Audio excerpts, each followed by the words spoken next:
T shirt পরে duty করছে এক সিভিক ভলেন্টিয়ার। এই মুহূর্তে নজর রাখছি বাংলার দিকে, কারণ যে অভিযোগ উঠে আসছে এক সিভিক ভলেন্টিয়ার তিনি তার পোশাক ছেড়ে একটি টি শার্ট পরে রীতিমতো ডিউটিরত অবস্থায় তিনি ছিলেন। হাতে নাতে ধরা পড়লো বিজেপি নেতা শুভেন্দু অধিকারী এবং শুভেন্দুর পা ধরে ক্ষমা চাইলো ধূপগুড়ি থানার সেই সিভিক।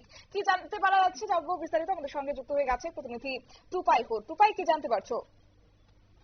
দেখো, এই ঘটনাটা ঘটেছে আজকে বিকেলের দিকে, যখন শুভেন্দু অধিকারী কুচবিহারে তার দলীয় কর্মসূচি সম্পন্ন করে শিলিগুড়ি দিকে ফিরে আসছিলেন। সেই সময় ধূপগুড়ি জলঢাকা ব্রিজের কাছে এই ঘটনাটি ঘটে। সেখানে একজনকে ট্রাফিক নিয়ন্ত্রণ করতে দেখে এবং সেই দেখে বিরোধী দল নেতা দাঁড়িয়ে যায়, যেটা ওনার বক্তব্য বিজেপির পক্ষ থেকে বলা হচ্ছে।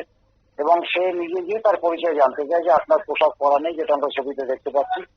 বিনা পোশাকে আপনি ডিউটি করছেন, কিভাবে ডিউটি করছেন, এই নিয়ে ওনার সাথে কথা, ওনার নাম পরিচয় জানতে চান বিরোধী দলনেতা।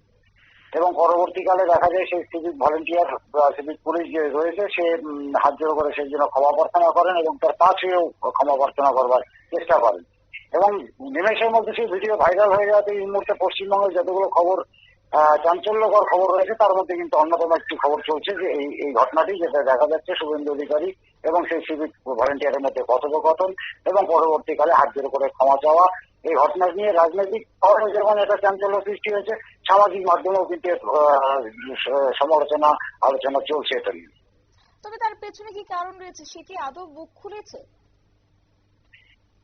না, এখনো সেরকম ভাবে কোনো প্রতিক্রিয়া আমরা পাইনি, কিন্তু ঘটনাটি নিয়ে ইতিমধ্যে চাঞ্চল্য ছড়িয়েছে। হয়তো আশা করা যায় পরবর্তীকালে প্রশাসনিক লেভেল থেকেও আমরা কোনো প্রতিক্রিয়া পাবো এবং জানতে পারবো।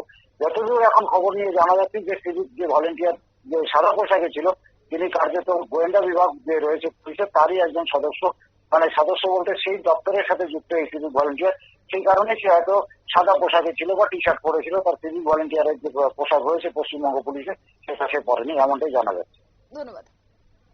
আপনারা শুনলেন, অর্থাৎ ডিউটির সময়ে সে সাদা পোশাকে এক প্রকার সেখানে ট্রাফিক নিয়ন্ত্রণ করছে। যদিও এই বিষয়টি আজ করতে পেরে শুভেন্দু অধিকারী যথারীতি তিনি তার গাড়ি দাঁড় করিয়ে সেই সিভিক ভলেন্টিয়ারকে জিজ্ঞাসাবাদ করতে তারপর তিনি তার দোষ স্বীকার করে যথারীতি শুভেন্দু অধিকারীর পা ধরে ক্ষমা চেয়েছেন। নিয়ে নিচ্ছে ছোট্ট একটি বিজ্ঞাপন বিরতির সঙ্গে থাকুন।